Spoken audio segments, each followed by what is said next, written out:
मित्रांनो नमस्कार मित्रांनो, राज्यातून मोठी बातमी समोर येत आहे। ती बातमी अशी की उपमुख्यमंत्री एकनाथ शिंदे हे पुन्हा एकदा नाराज झाल्याची चर्चा आहे। पालकमंत्री पदावरून पुन्हा एकदा महायुतीत घुसपूस सुरू झाल्याची माहिती आहे। एकनाथ शिंदे हे पुन्हा एकदा आपल्या मूळ गावी दरे येथे गेले आहेत। दरम्यान नव्या मंत्रिमंडळाची शपथविधीपूर्वी ते आपल्या गावी गेले होते। आता देखील ते आपल्या मूळ गावी गेले आहेत। त्यामुळे राजकीय वर्तुळात चर्चेला उधाण आलं आहे।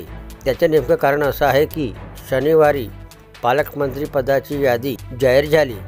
मात्र या यादीमध्ये मंत्री दादा भुसे आणि भरत गोगावले यांना स्थान मिळू शकले नाही। परंतु दादा भुसे आणि भरत गोगावले यांना पालकमंत्री पद देण्यात यावे अशी एकनाथ शिंदे यांची इच्छा होती।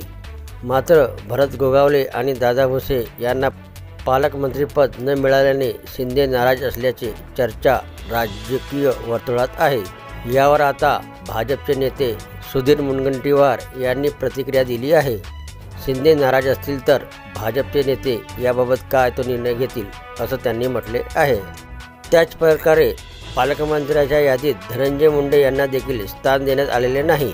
मस्साजोगचे सरपंच संतोष देशमुख यांच्या हत्येच्या घटनेमुळे राज्यातील वातावरण चांगलेच तापलं आहे। या प्रकरणात धनंजय मुंडे यांच्याही राजीनाम्याची मागणी होत आहे। तसेच धनंजय मुंडे यांना बीडचे पालकमंत्रीपद देण्यात येऊ नये अशी देखील मागणी करण्यात येत होती।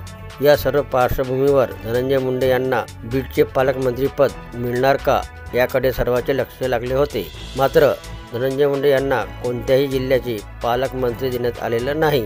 तर ही होती मित्रांनो पालकमंत्री यादीबद्दल काही नेते नाराज झाल्याबद्दलची माहिती आवडली असेल तर चॅनलला सबस्क्राईब करायला विसरू नका। जय महाराष्ट्र मित्रांनो।